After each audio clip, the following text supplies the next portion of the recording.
Welcome, everyone, to another episode of Taking Up Space, a Michelle A. Mayer podcast. Always excited about coming forward, you guys.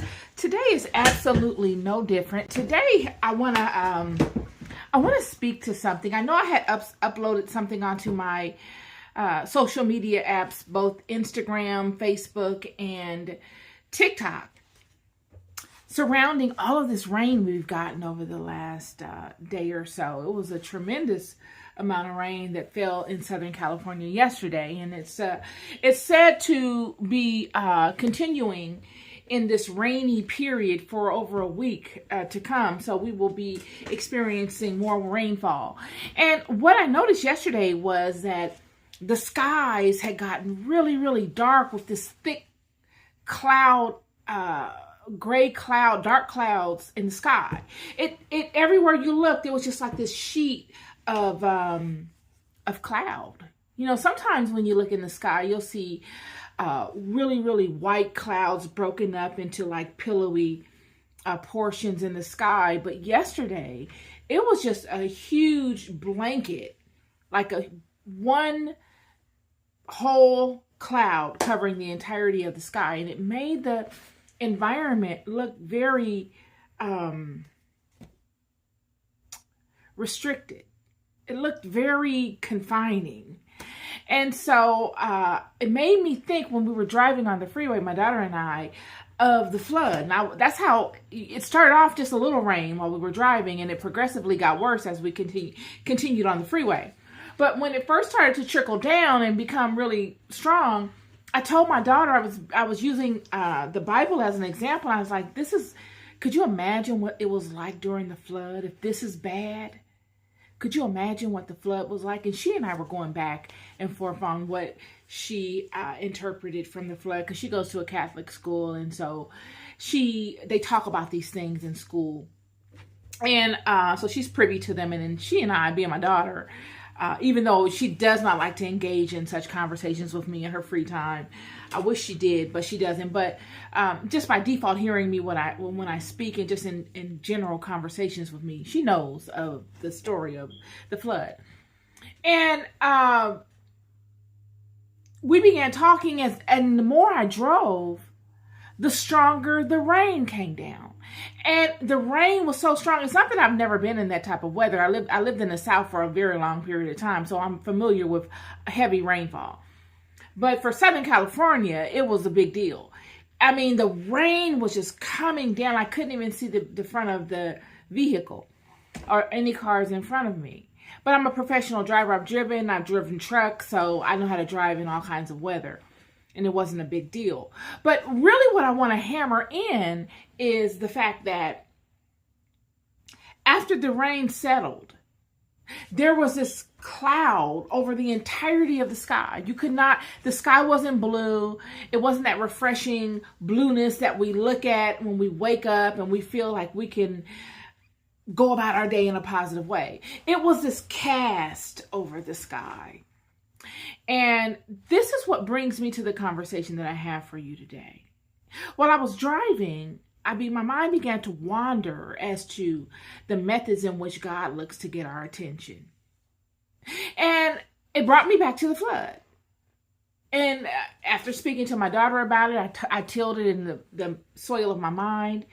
And the people that were in the flood, all those that experienced the flood, they knew that there was going to be a flood. It was a rumor of this flood going around prior to the flood actually happening. And God was very patient with all the people to give them time to turn from their ways so that they could not experience such a catastrophe. But they thought that it was a joke. They thought, oh, it's not going to be a big deal. We'll get around it.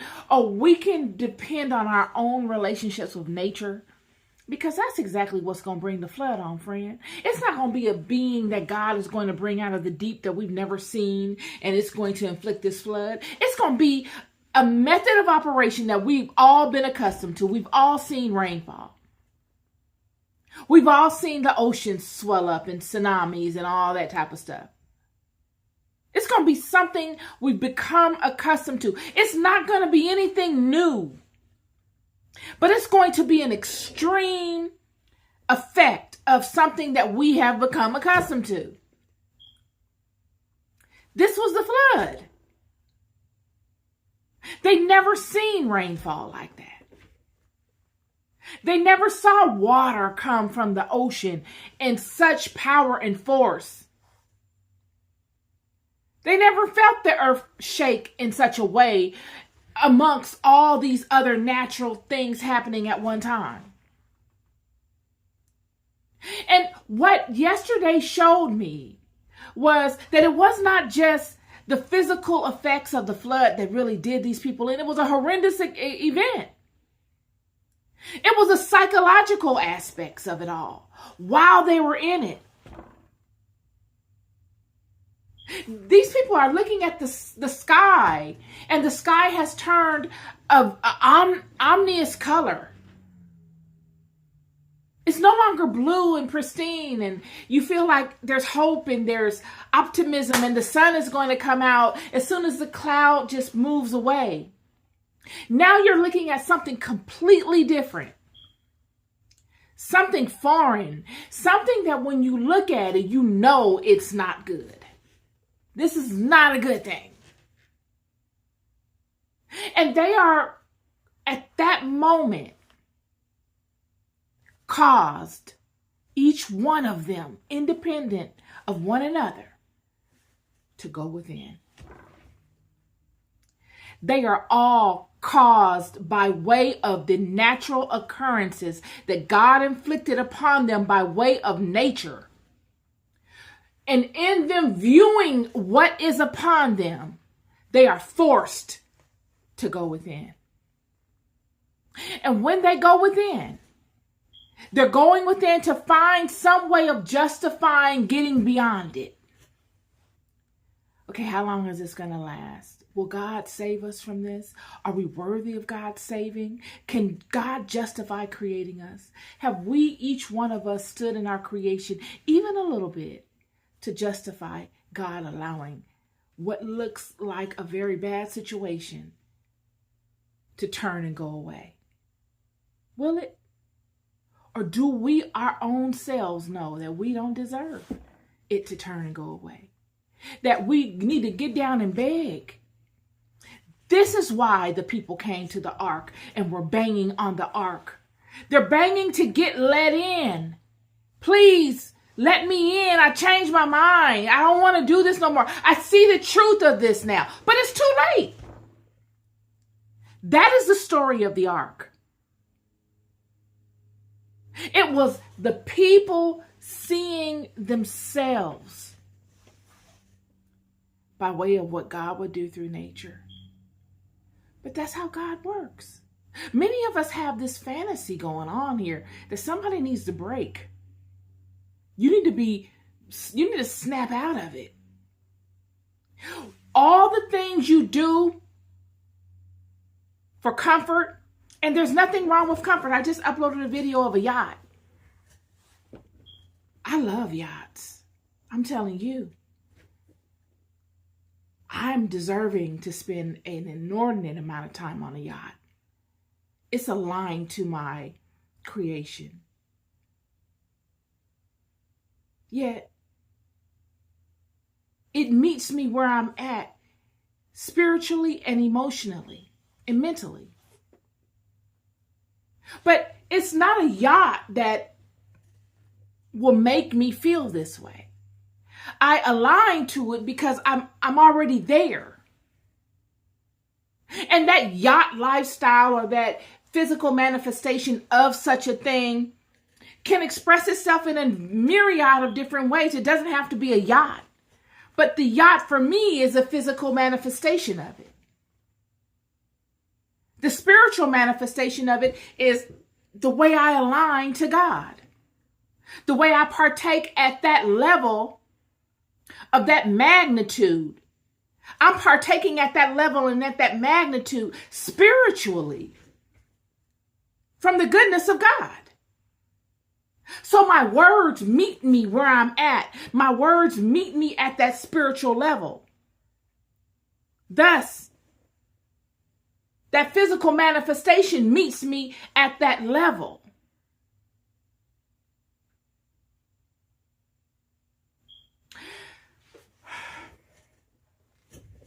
I'm going to make this make sense to you. I'm sure it already is. What I got from yesterday while viewing this natural occurrence that happens all the time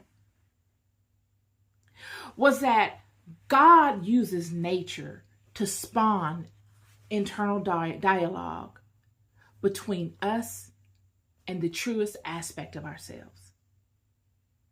It is in the frightening times of our lives, the chaotic times, the times of confusion, that we go inward. And we look for answers within ourselves. These answers come a lot of times through us searching the library of content that we have regarding our experiences of life. That internal library that we have within our hearts and minds that tell us truthfully what we were doing in our lives. Not what we've shown to the world and what our explanations are and how we package them up and sell them to other people so that we're accepted and we have friends and people support us in our wickedness or in our manipulations or even in our truths. But the real raw combustible material that we use to fuel us moving forward. They designate how we walk the paths of life. Do we walk the paths of life with honesty and integrity because we are pulling from fuel that is righteous? Or are we walking the paths of life with deception, manipulations, lies, distortions? Because the fuel that we're using is not supportive of those other things. And we got to take it how we've got to get it so that we can continue on in life. These are the things that happen when we go inward and we check ourselves and we look to see what type of energy do I have that I'm pulling from? And can this energy be acceptable in the sight of God when it matters? Because friends, I'm here to tell you, God is not a micromanager of people. God is a step back kind of God. Most of our lives are filled with acquiring experiences without God stepping in and testing us. Most of the time, we're not being tested. We accrue a tremendous amount of experiences without being tested. And then we get to a junction in life where we are tested. And God does like maybe what he did yesterday with the rain and we become concerned, or any other, it could be a health issue that comes upon us and we become concerned and we're faced with our mortality right here. And what we pull from to justify a favor from God or justify the sun coming out tomorrow, like we always say when it rains, the sun is going to come out tomorrow. Well, the hope that we have in that sun coming out and changing this drastic, ominous situation to a sunshiny day is all based upon the actions that we've had in our lives that will justify such things. Have you had enough activity in your life to justify the sun coming out tomorrow for you? Because only you can face it. And there's nowhere to run to. And there's nowhere to hide. It's you and you. It's you and God. And you will use the vehicle of your imagination to be able to determine such things. I'm here to tell you that the vehicle of imagination is a very powerful vehicle, friend. Imagination can serve you or it can hinder you. It can make the sun come out tomorrow based upon truth, or it can allow the clouds to darken even worse. It's all imagination. And imagination is at its most powerful when it's tempered by truth.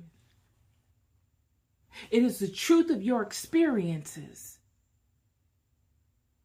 that form the imaginations.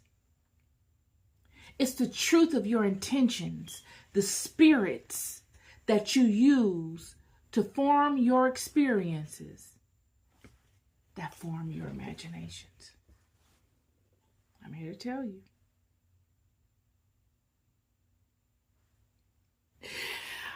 I wrote some things down about imagination that I Googled. Imagination, advanced cognitive capacity to form mental images. Advanced cognitive capacity, advanced brain capacity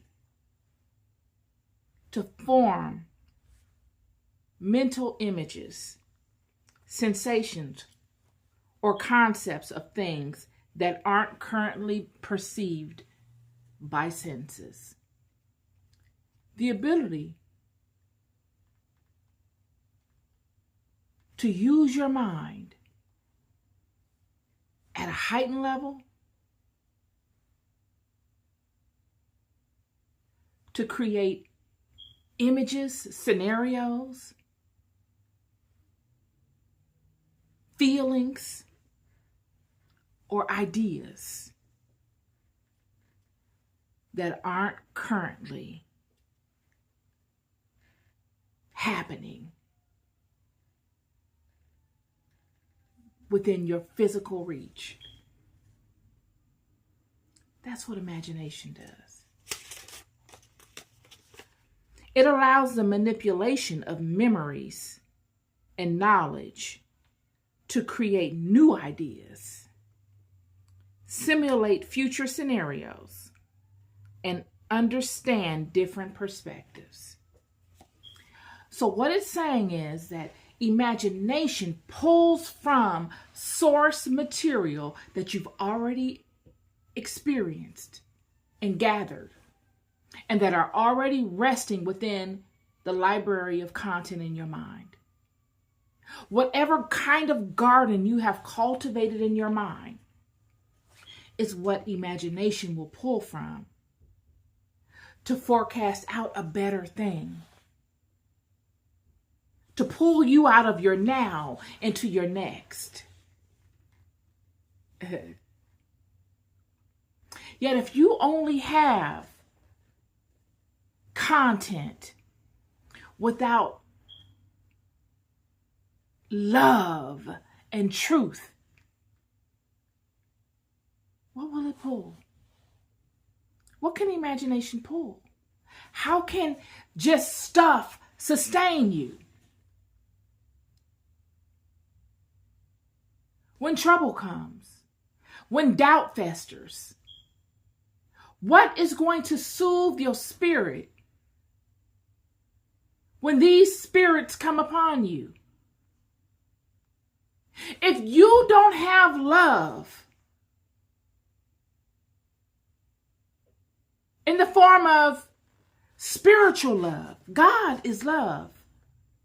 If you've only investigated God on a theoretical level and you haven't tested it and you have not danced with God, you've only researched God's attributes and you've not fallen in love with the essence of God, it hasn't manifested in your life. There's nothing in the library of content that you have within the vaults of your mind that show that you and God, you and this essence that you have been so fascinated with are actually one.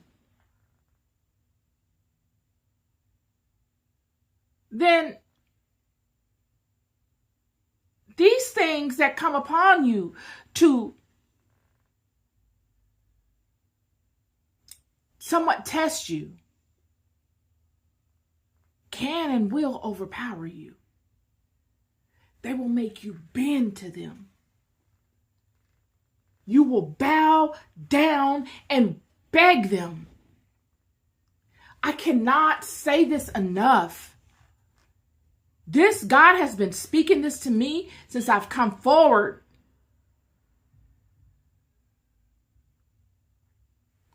They will make you bow down and beg them for mercy.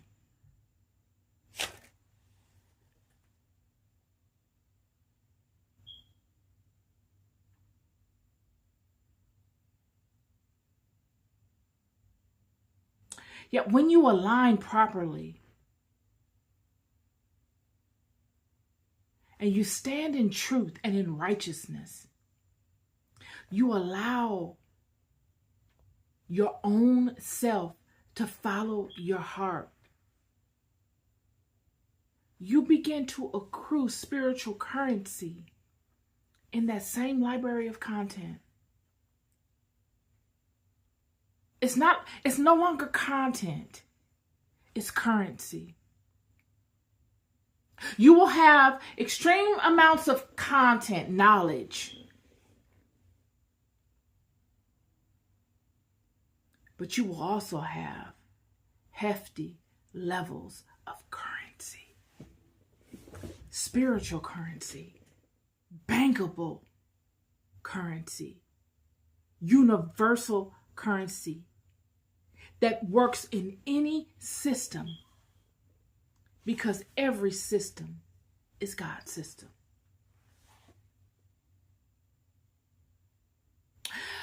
I'm here to tell you, this imaginative aspect is the aspect of spirituality. It is the vehicle in which we all navigate the world of spirit. It's through the imagination. Your senses need your imagination. Your level of discernment is a high frequency, a fine-tuned aspect of your imagination.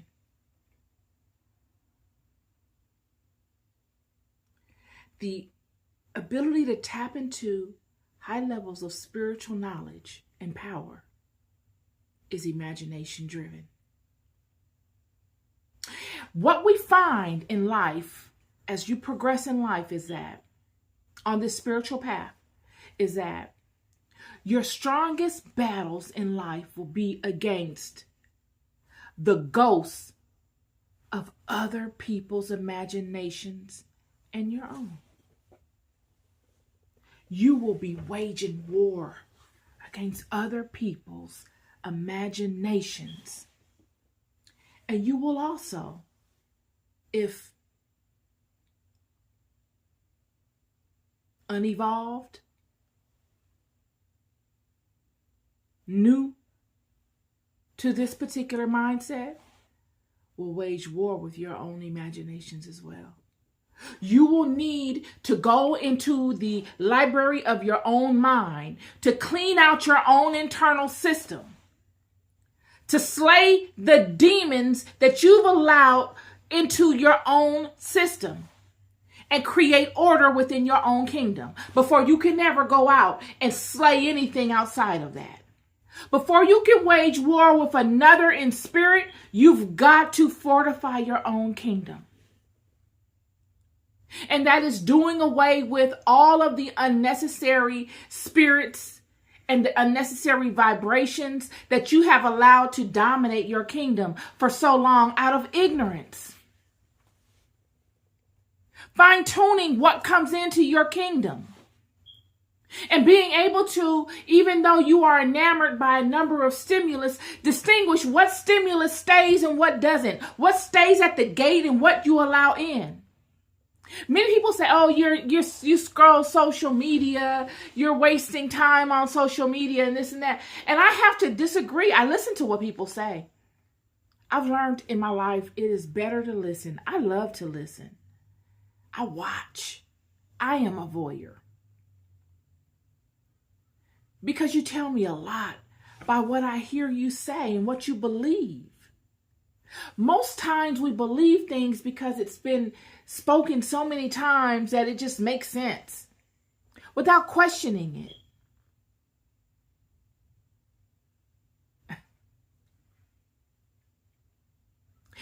You can scroll social media all day, friend, and use that as a spiritual workout regimen to strengthen your ability in leaving what is unnecessary at the gate and being particular as to what comes in. Shying away from a thing because you're afraid of it, because you're afraid of your own self being able to contend against it, does nothing but weaken you. The enemy knows this. The enemy will watch you and say, oh, she shies away or he shies away from that. Oh, they're weak in that area. Let's send them that. You are to be able to contend at every angle. Social media is no different.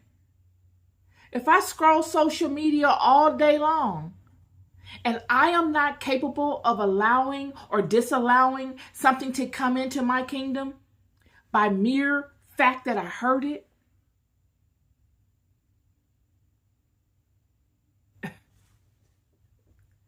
what does that say?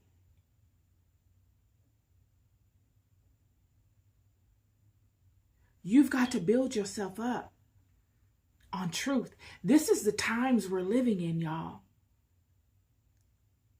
We're living in some real times. And it's no longer training wheels. We see that showing in the world as we know it. All of the systems that allowed us training wheels are gone. People are showing you truths of themselves regardless of if you want to hear it or not. They don't care. It used to be a time where people wouldn't say certain things. They would just hide it and then go and say it amongst their friends. Now they say it openly. And you've got to be tough enough to be able to withstand it and face it and extract from them or it what you need and leave the rest there. Would you have it any other way? Would you rather someone act and lie to you just so that you can feel better about them? Or would you rather them show you exactly who they are? And be able to deal with that face on. Without any level of judgment. Because a lot of times the things that we judge each other for, we're doing the same stuff. We just hide it. Or we do it differently.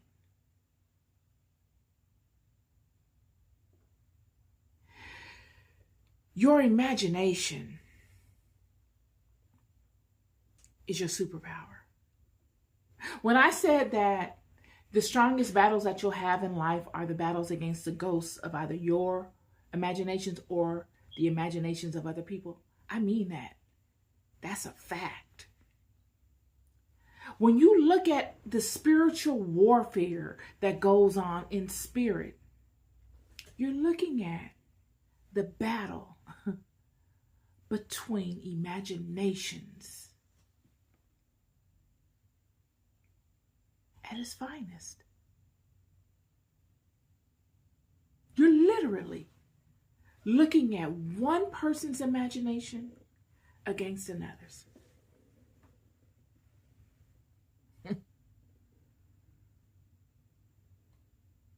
When the enemy attacks you with an imagination,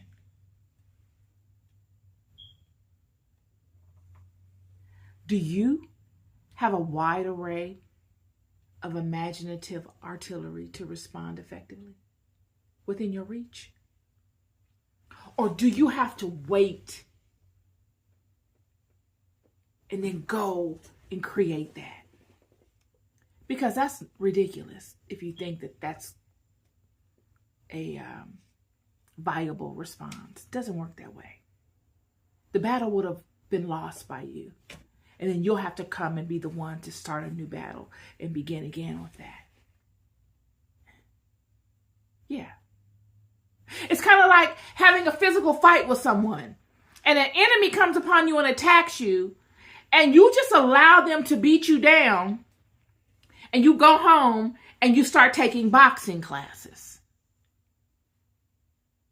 It's going to take you a while to learn how to box. And by the time you figure it out and get big and strong in that, you're going to look like an instigator coming back to this person trying to fight them, because they've gone on doing something else. And if they dominated you, they dominated you and siphoned everything that they needed from you. You've taken a major L, and you're in shambles.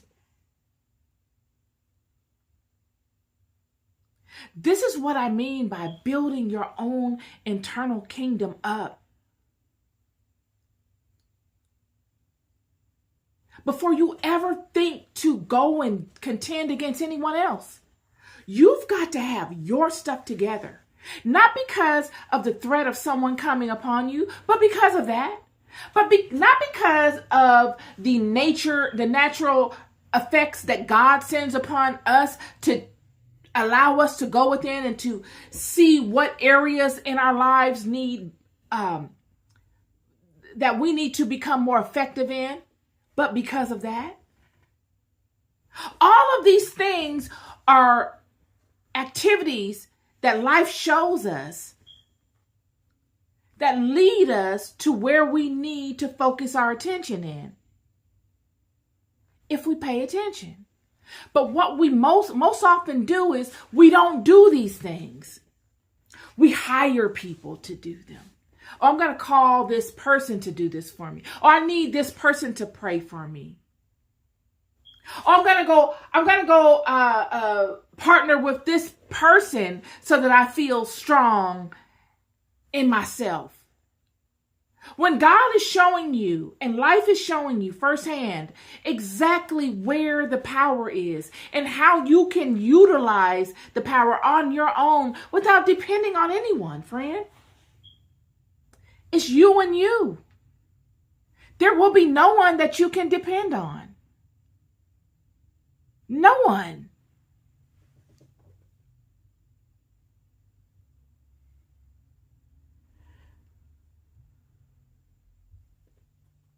And all of your artillery, all of the information you gather from yourself to get you through the hard things of life by way of your imagination.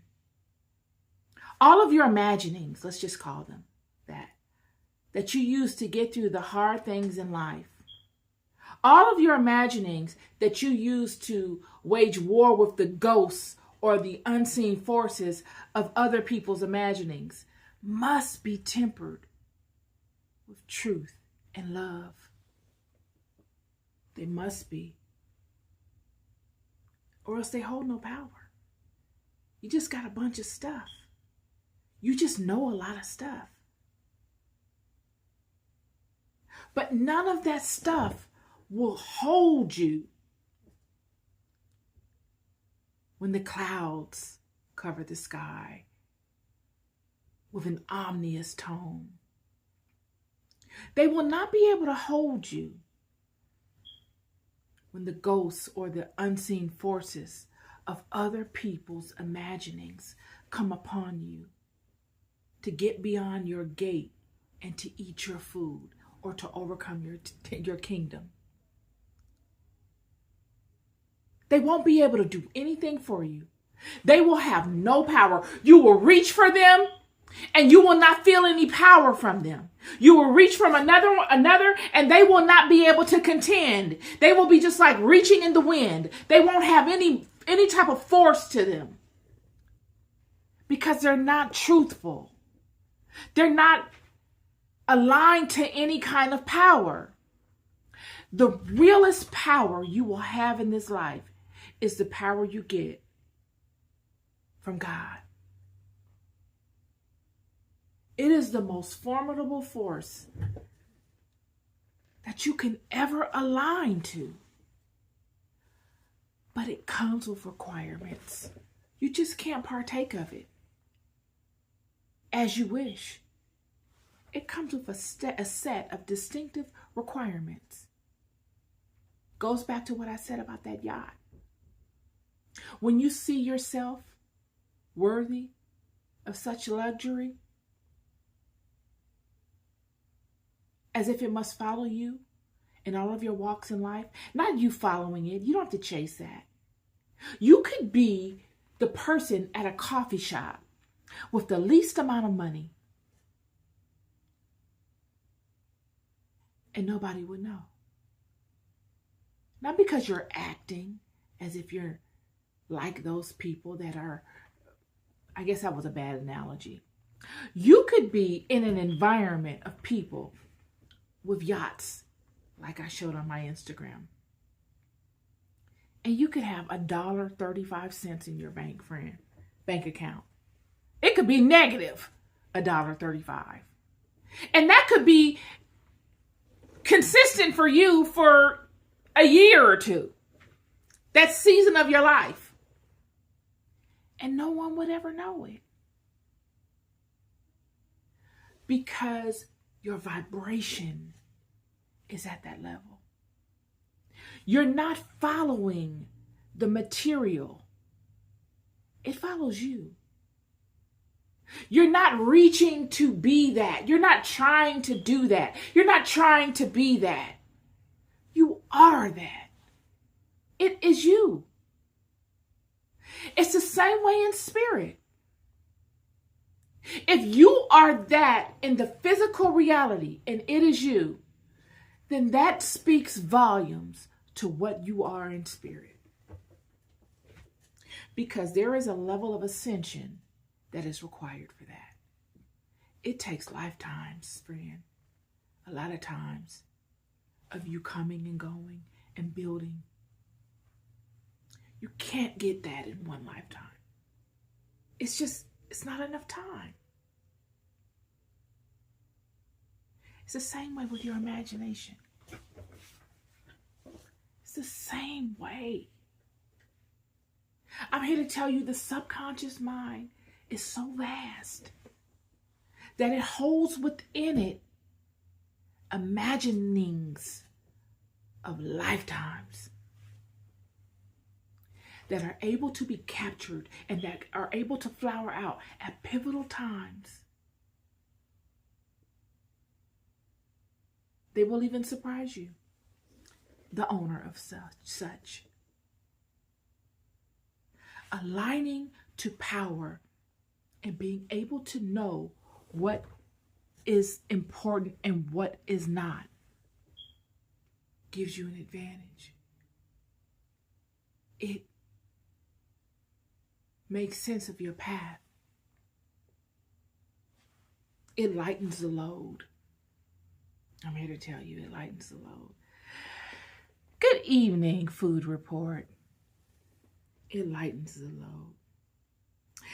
I wanted to come on and use this as an analogy to you today because it was so pivotal for me yesterday when I saw these clouds. And then this morning, I was thinking of imaginations and how our imagination is a vehicle that fuels us in this life. We are constantly imagining, even right now, the imaginations of yesterday are unfolding in our todays. It is our imaginations that create our tomorrows. Yet all of us are standing in the dynamic aspect of yesterday's imaginations unfolding. All of us in our now. It's very brilliant. I wrote, we are either actively creating through imagination or standing in the result of it. We are either actively creating through imagination or standing in the result of it. Make your imagination serve you. Imagine only things that you want in your life. I know it's a very difficult task, but it comes with managing your kingdom. It's difficult to manage your kingdom, but it's your kingdom. And either you're going to manage it or it's going to manage you. Or someone will come upon you and steal your kingdom from you and make you a slave to them while in your own kingdom. This is my word for you today.